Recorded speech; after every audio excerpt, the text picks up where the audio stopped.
It is important that mohair producers are familiar with the concepts of anthelmintic resistance, refugia, target selective treatment, and pharmacia before dosing. For information on roundworm management, speak to your veterinarian. Make sure you have carefully read the instructions of the anthelmintic dose. Check the smoothness of the nozzle. If rough, the nozzle can cause small abrasions on the lining of the mouth, which can result in painful cellulitis and abscess formation. Use dose guns with shorter nozzles. For example, calibrate a 10 ml dose and dose into a 10 ml syringe casing or a 100 ml measuring container to see it is accurate. Do a pressure test by placing the nozzle against your hand and try and depress the plunger. It should not move. Weigh a few of the goats. Do not simply guess their weights.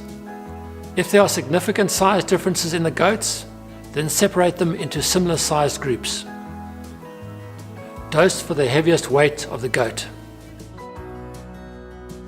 An assistant should be used for better control of the goat. Approach the goat from behind in the race. Hold the goat's head with one hand on the base of the horn and other hand under its chin to hold it securely in place. Tilt the head slightly to the side so that you can see the mouth. The head should be raised only slightly.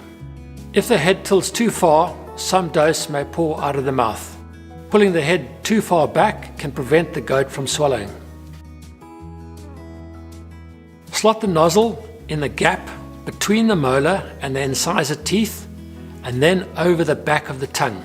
The nozzle must not be too deep, as this will prevent the goat swallowing and possibly damage the back of the oral cavity. The correct position will be to place the tip of the nozzle on the back of the tongue, roughly vertically in line with the eye. The nozzle must not point directly down the back of the throat, but to the side. Press the plunger slowly. As you give the dose, tighten your grip on the goat as it will try and move away. As you remove the dose gun, keep a firm grip on the goat's mouth and head and allow it time to swallow. If you release the goat before it swallows, the dose may leak out of the mouth or the goat may spit it out. Record the identity of the goats, the date, the dosage, and the product used.